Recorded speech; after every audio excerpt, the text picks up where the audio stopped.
Hello बच्चों, कैसे हैं आप बच्चों। आज हम पढ़ेंगे कक्षा 9 हिंदी क्षितिज के अंतर्गत तीसरा पाठ उपभोक्तावाद की संस्कृति। हम आपको बताएंगे इस पाठ का सारांश और साथ ही साथ प्रश्नों के उत्तर भी। तो आइए सबसे पहले पढ़ लेते हैं उपभोक्तावाद की संस्कृति पाठ का सारांश। तो बच्चों, आप देख रहे हैं ना, यहाँ पर ये है आपका पाठ नंबर 3 उपभोक्तावाद की संस्कृति और हम आपको बता रहे हैं इस पाठ का सारांश। आप चाहें तो इस सारांश को अपनी नोटबुक में लिख भी सकते हैं। उपभोक्तावाद की संस्कृति पाठ या लेख श्री श्यामाचरण दुबे जी के द्वारा लिखित है। इसके लेखक कौन है? श्यामाचरण दुबे। श्री दुबे जी ने इस लेख के माध्यम से उपभोक्तावाद के विभिन्न पहलुओं पर बल दिया है। लेखक का मानना है कि लोग विज्ञापन की चमक दमक के कारण वस्तुओं के पीछे भाग रहे हैं और वस्तुओं की गुणवत्ता को अनदेखा कर रहे हैं। लेखक के अनुसार धीरे धीरे सब कुछ बदल रहा है। एक नई प्रकार की जीवन शैली अपना पांव पसार रही है। फलस्वरूप उपभोक्तावाद का दर्शन अस्तित्व में आ रहा है। उत्पादन की अधिकता पर जोर दिया जा रहा है। वर्तमान समय में उपभोग भोग ही सुख बन गया है। लेखक अपनी इस बात पर बल देते हुए कहते हैं कि उत्पाद लोगों का नहीं बल्कि लोग उत्पादों को समर्पित होते जा रहे हैं। आज बाजार विलासिता की सामग्रियों से भरा पड़ा है जो निरंतर आपको लुभाने का प्रयत्न करते रहते हैं। लेखक उदाहरण देते हुए कहते हैं कि दैनिक जीवन में उपयोग होने वाली कोई वस्तु को ही ले लीजिए। जैसे विभिन्न प्रकार के टूथपेस्ट बाजार में उपलब्ध हैं। कोई दांतों को मोतियों जैसा चमकदार बना देता है तो कोई मुंह की दुर्गंध हटाने में कारगर है। कोई टूथपेस्ट मसूड़ों को मजबूती प्रदान करने के लिए बना है तो कोई बबूल और नीम के गुणों से भरा हुआ है। अब पेस्ट के अनुसार ब्रश भी होना चाहिए। बाजार में एक से बढ़कर एक ब्रश उपलब्ध हैं जो आकार, बनावट, सफाई, रंग आदि में अलग अलग विशेषता वाला हो। साथ ही मुंह की दुर्गंध से बचने के लिए माउथवॉश की भी जरूरत होगी। सूची और भी बड़ी लंबी होने की संभावना है। लेखक अपनी बात जारी रखते हुए कहते हैं कि सौंदर्य प्रसाधनों की भीड़ तो और भी ज़्यादा लोगों को चमत्कृत और कर रही है। सौंदर्य प्रसाधन क्षेत्र में तो हर महीने नए उत्पाद जुड़ जाते हैं। उदाहरण के रूप में साबुन को ही ले लीजिए। कोई बहुत सुगंधित है तो किसी में कम सुगंध है। कोई साबुन तरोताज़ा रखता है, कोई पसीना रोकता है, कोई जर्म से सुरक्षा देने का वादा करता है। कोई साबुन का उद्देश्य शरीर को पवित्र रखना होता है तो फिर कोई साबुन खुद को शुद्ध गंगा जल से निर्मित बताने में जरा भी देर नहीं करता। संभ्रांत महिलाओं की ड्रेसिंग टेबल पर 30-30 हज़ार के सौंदर्य सामान मिलना कोई नई बात नहीं है। महिलाओं की तरह पुरुष भी इस प्रतिस्पर्धा में शामिल हैं। पहले तो उनका काम साबुन तेल से चल जाता था, अब पुरुषों के जीवन में भी तरह तरह के सौंदर्य सामान शामिल हैं। आगे लेखक कहता है, सौंदर्य की बात करते करते परिधान की दुनिया में आ जाते हैं। वे कहते हैं कि अत्यधिक मात्रा में बुटीक खुलने लगे हैं। विभिन्न डिजाइन के परिधान बाजार में आने लगे हैं जो बहुत महंगे भी हैं। केवल समय देखना हो तो 400-500 के घड़ी में भी काम चल सकता है, परंतु प्रतिष्ठा और हैसियत दिखाना हो तो घड़ियां 50-60 हज़ार से लाख 1.5 लाख तक की भी पहनी जा रही हैं। संगीत की समझ भले ही न हो पर म्यूजिक सिस्टम बड़ा और कीमती होना चाहिए। कंप्यूटर को काम से ज़्यादा दिखावे के लिए खरीदा जा रहा है। ऊंची प्रतिष्ठा का दिखावा करने के लिए शादी विवाह 5 सितारा होटलों में बुक किए जाते हैं। दिखावा का वही हाल हॉस्पिटल और स्कूलों के साथ भी है। अभी भारत में तो नहीं परंतु अमेरिका और यूरोप में मरने से पहले ही अपने अंतिम संस्कार या क्रियाक्रम के बाद का प्रबंध कर लिया जाता है जिसकी कीमत भी पहले ही देय होता है। आपके कब्र या समाधि स्थल पर हरी घास होगी। आपकी इच्छा अनुसार फूल होंगे, फव्वारे होंगे। आप चाहें तो मंद ध्वनि में निरंतर संगीत आदि की व्यवस्था भी करा सकते हैं। भविष्य में ऐसा भारत में भी संभव हो सकता है। उसके बाद लेखक कहता है, इस प्रश्न को लेकर आगे बढ़ते हैं कि उपभोक्तावाद की संस्कृति का विकास भारत में क्यों हो रहा है। जवाब में लेखक कहते हैं कि भारतीय परंपराओं का अवमूल्यन हुआ है, हमारी आस्थाएं दिन प्रतिदिन कमज़ोर हुई हैं। सत्य तो यह है कि हम पाश्चात्य संस्कृति की दास्तां स्वीकार कर लिए हैं। हम आधुनिकता की झूठी चकाचौंध में खो गए हैं तथा समस्त भ्रामक विज्ञापन हमारी मानसिकता को अपने बस में कर लिए हैं। अतः लेखक उक्त संस्कृति के फैलाव का परिणाम सोचकर बहुत चिंतित है। आगे वो कहते हैं कि हमारे सीमित संसाधनों का दुरुपयोग हो रहा है। भला आलू चिप्स, पिज़्ज़ा और बर्गर खाकर स्वस्थ कैसे रहा जा सकता है। ज्यों ज्यों दिखावे की संस्कृति फैलेगी, सामाजिक अशांति में भी बढ़ोतरी होगी।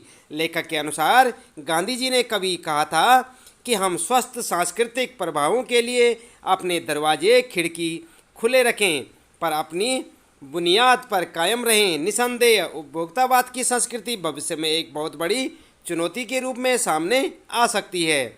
तो बच्चों, ये था यहाँ पर इस पाठ का सारांश जो हमने आपको यहाँ पर पढ़कर भी सुनाया। आप चाहें तो इसे अपनी नोटबुक में नोट करें और इस पाठ को अच्छे से अपनी पाठ्य पुस्तक से भी पढ़ें ताकि आपको इस पाठ में बताए गए प्रश्नों के उत्तर अच्छे से समझ आ जाएं। चलिए इसके बाद यहाँ पर देख लेते हैं इस पाठ से संबंधित प्रश्नों के उत्तर। तो बच्चों आप ध्यान दें, हम पढ़ रहे हैं कक्षा 9 हिंदी क्षितिज के अंतर्गत तीसरा पाठ उपभोक्तावाद की संस्कृति और हमने आपको अभी बताया इस पाठ का सारांश। आइए अब हम आपको बताते हैं इस पाठ से संबंधित प्रश्नों के उत्तर। आप देख रहे हैं यहाँ पर अभ्यास प्रश्न उत्तर। सबसे पहला प्रश्न आपके लिए, आप ध्यान दें, लेखक के अनुसार जीवन में सुख से क्या अभिप्राय है। तो बच्चों आप क्या उत्तर लिखेंगे। आप लिखेंगे लेखक के अनुसार जीवन में सुख का अभिप्राय केवल उपभोग सुख नहीं है, अन्य प्रकार के मानसिक, शारीरिक और सूक्ष्म आराम भी सुख कहलाते हैं, परंतु आजकल लोग केवल उपभोग सुख को ही सुख कहने लगे हैं। इस प्रकार आप उत्तर लिखेंगे। इसके बाद दूसरा प्रश्न आपके लिए, आज की उपभोक्तावादी संस्कृति हमारे दैनिक जीवन को किस प्रकार प्रभावित कर रही है। उत्तर में क्या लिखेंगे आप। उत्तर लिखेंगे उपभोक्तावादी संस्कृति से हमारा दैनिक जीवन पूरी तरह प्रभावित हो रहा है। आज व्यक्ति उपभोग को ही सुख समझने लगा है, इस कारण लोग अधिकाधिक वस्तुओं का उपभोग कर लेना चाहते हैं। लोग बहुविज्ञापित वस्तुओं को खरीदकर दिखावा करने लगे हैं। इस संस्कृति से मानवीय संबंध कमज़ोर हो रहे हैं। अमीर गरीब के बीच दूरी बढ़ने से समाज में अशांति और आक्रोश बढ़ रहा है। इस प्रकार आप उत्तर लिखें।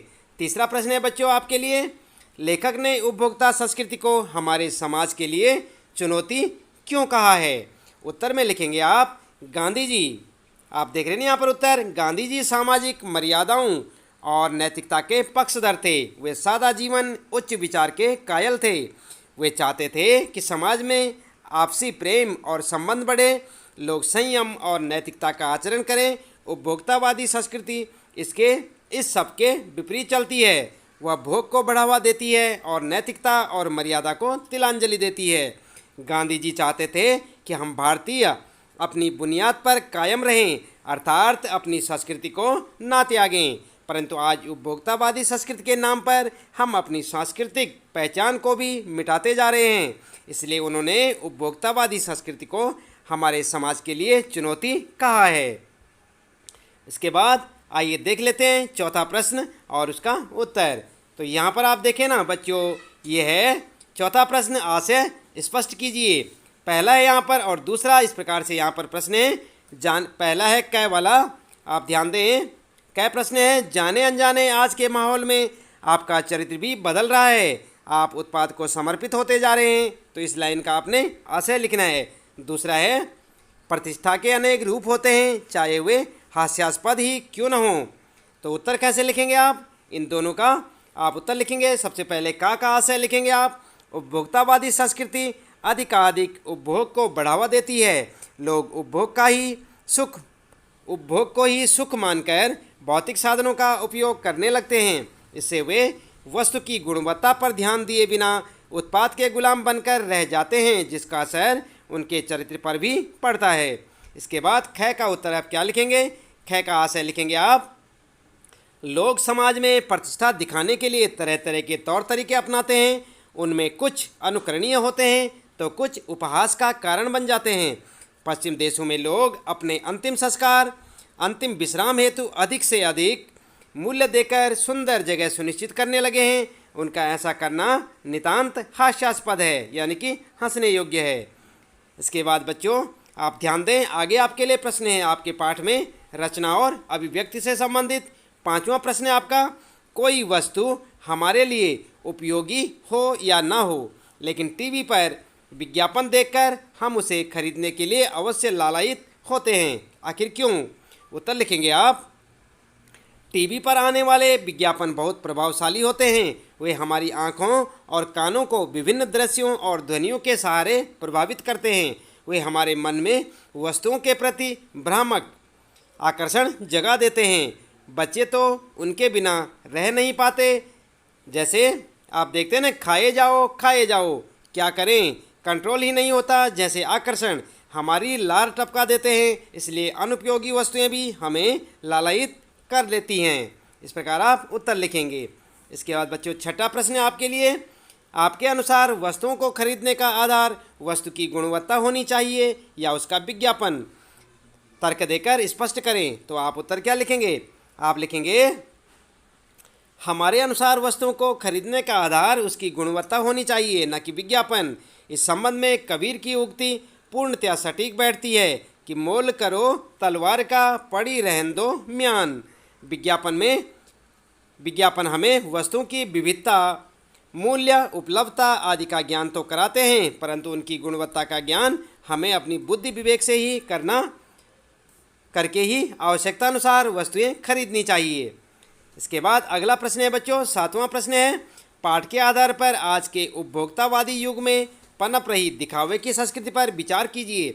उत्तर लिखेंगे आप, आज दिखावे की संस्कृति पनप रही है। यह बात बिल्कुल सत्य है। इसलिए लोग उन्हीं चीज़ों को अपना रहे हैं जो दुनिया की नज़रों में अच्छी हैं। सारे सौंदर्य प्रसाधन मनुष्यों को सुंदर दिखाने के ही प्रयास करते हैं। पहले यह दिखावा औरतों में होता था, आजकल पुरुष भी इस दौड़ में आगे बढ़ चले हैं। नए नए परिधान और फैशनेबल वस्त्र दिखावे की संस्कृति को ही बढ़ावा दे रहे हैं। इस प्रकार आप उत्तर लिखेंगे। साथ साथ आप लिखेंगे, आज लोग समय देखने के लिए घड़ी नहीं खरीदते, बल्कि अपनी हैसियत दिखाने के लिए हजारों क्या लाखों रुपए की घड़ी पहनते हैं। आज हर चीज़ 5 सितारा संस्कृति की हो गई है। खाने के लिए 5 सितारा होटल, इलाज के लिए 5 सितारा अस्पताल, पढ़ाई के लिए 5 सितारा सुविधाओं वाले विद्यालय, सब जगह दिखावे का ही साम्राज्य है। यहाँ तक कि लोग मरने के बाद अपनी कब्र के लिए लाखों रुपए खर्च करने लगे हैं, ताकि वे दुनिया में अपनी हैसियत के लिए पहचाने जा सकें। यह दिखावा संस्कृति मनुष्य को मनुष्य से दूर कर रही है। लोगों के सामाजिक संबंध घटने लगे हैं, मन में अशांति जन्म ले रही है, आक्रोश बढ़ रहा है, तनाव बढ़ रहा है, हम लक्ष्य से भटक रहे हैं, यह अशुभ है, इसे रोका जाना चाहिए। इस प्रकार आप इस प्रश्न का उत्तर लिखेंगे। इसके बाद बच्चों 8वां प्रश्न है, आज की उपभोक्ता संस्कृति हमारे रीति रिवाजों और त्योहारों को किस प्रकार प्रभावित कर रही है? अपने अनुभव के आधार पर एक अनुच्छेद लिखिए। उत्तर में क्या लिखेंगे आप बच्चों?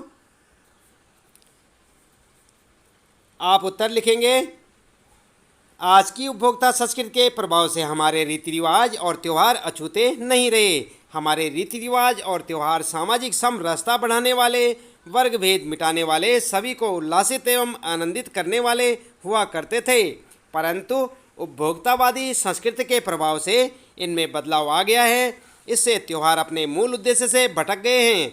आज रक्षाबंधन के पावन अवसर पर बहन भाई द्वारा दिए गए उपहार का मूल्य आंकलित करती है। दीपावली के त्यौहार पर मिट्टी के दिए प्रकाश फैलाने के अलावा समानता दर्शाते थे, परंतु बिजली की लड़ियों और मिट्टी के दियों ने अमीर गरीब का अंतर स्पष्ट कर दिया है। यही हाल अन्य त्योहारों का भी है।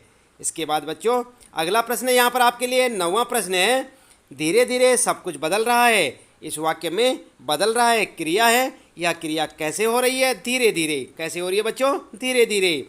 अतः यहाँ धीरे धीरे क्रिया विशेषण है।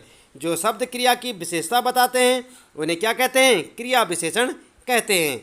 जहाँ वाक्य में हमें पता चलता है कि क्रिया कैसी, कितनी और कहाँ हो रही है, वहाँ वह शब्द क्रिया विशेषण कहलाता है। जैसे यहाँ पर देखें आप कै में ऊपर दिए गए उदाहरणों को ध्यान में रखते हुए क्रिया विशेषण से युक्त लगभग 5 वाक्य पाठ में से छांटकर लिखिए।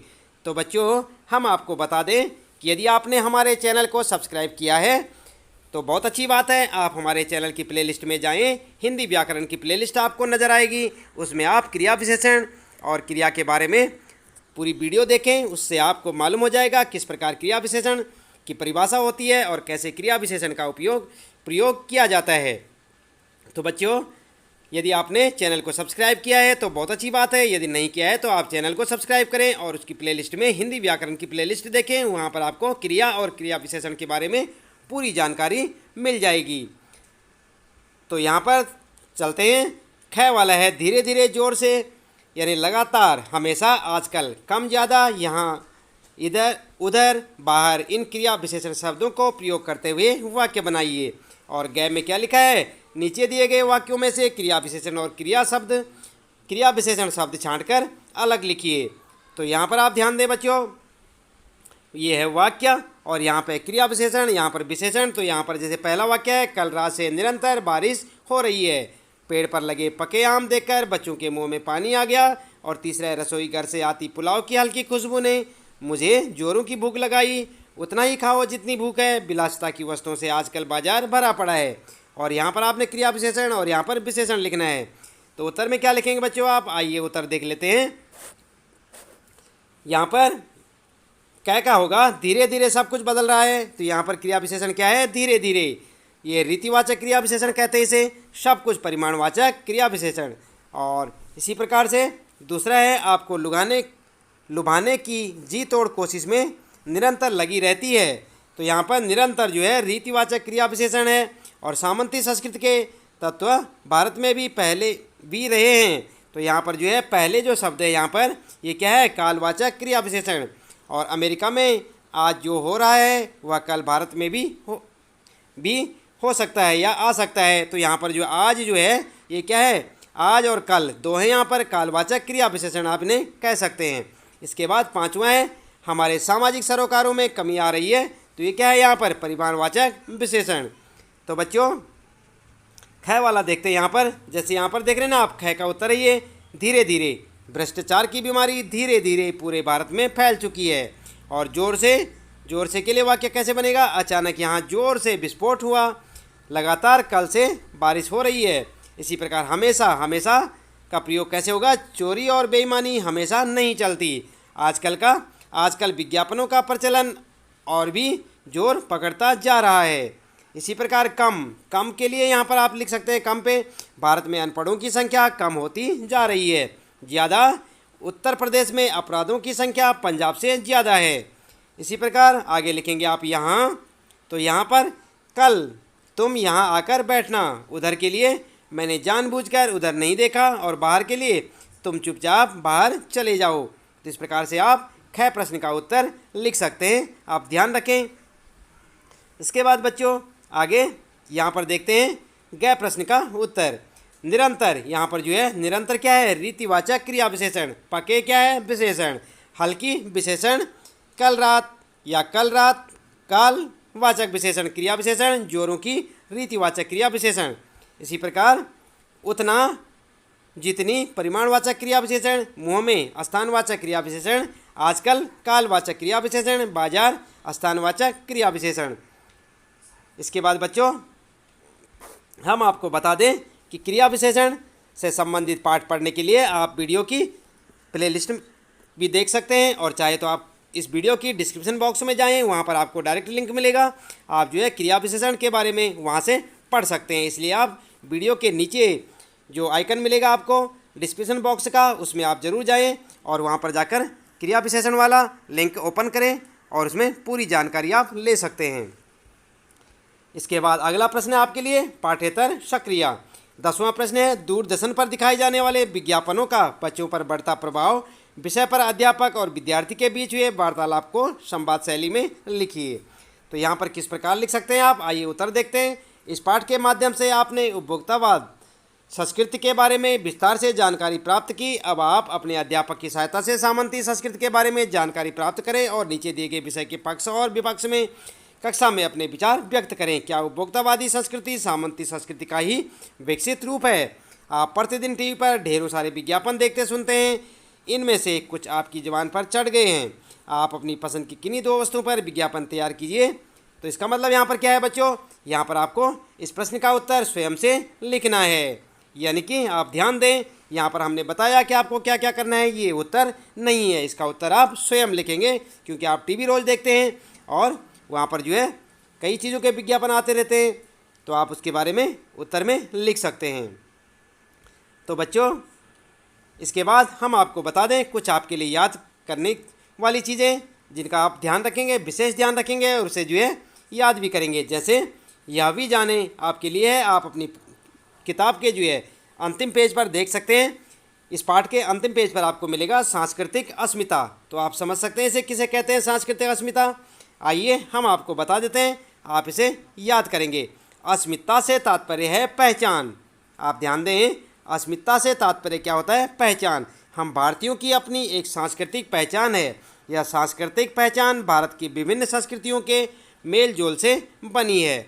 इस मिलीजुली सांस्कृतिक पहचान को ही हम सांस्कृतिक अस्मिता कहते हैं। बच्चों, आप ध्यान दें, आप हल्के में ना लें, ये आपके लिए इम्पोर्टेंट क्वेश्चन हो सकते हैं। सांस्कृतिक अस्मिता से आप क्या समझते हैं, सांस्कृतिक उपनिवेश क्या होता है, बौद्धिक दास्ता क्या होता है, आप इसे याद अवश्य करें। सांस्कृतिक उपनिवेश के बारे में पढ़ते हैं। विजेता देश जिन देशों पर अपना प्रभुत्व स्थापित करता है वे देश उसके उपनिवेश कहलाते हैं। सामान्यतः विजेता देश की संस्कृति विजित देशों पर लादी जाती है। दूसरी तरफ हीनता ग्रंथिवश विजित देश विजेता देश की संस्कृति को अपनाने भी लगते हैं। लंबे समय तक विजेता देश की संस्कृति को अपनाए रखना सांस्कृतिक उपनिवेश बनना है। और इसके बाद बौद्धिक दास्ता क्या होती है बच्चों, अन्य। आप ध्यान दें, अन्य को श्रेष्ठ समझकर अपनी बौद्धिकता के प्रति बिना आलोचनात्मक दृष्टि अपनाए उसे स्वीकार कर लेना बौद्धिक दास्ता कहलाता है। और छद्म आधुनिकता क्या होता है बच्चों, आधुनिकता का सरोकार विचार और व्यवहार दोनों से है।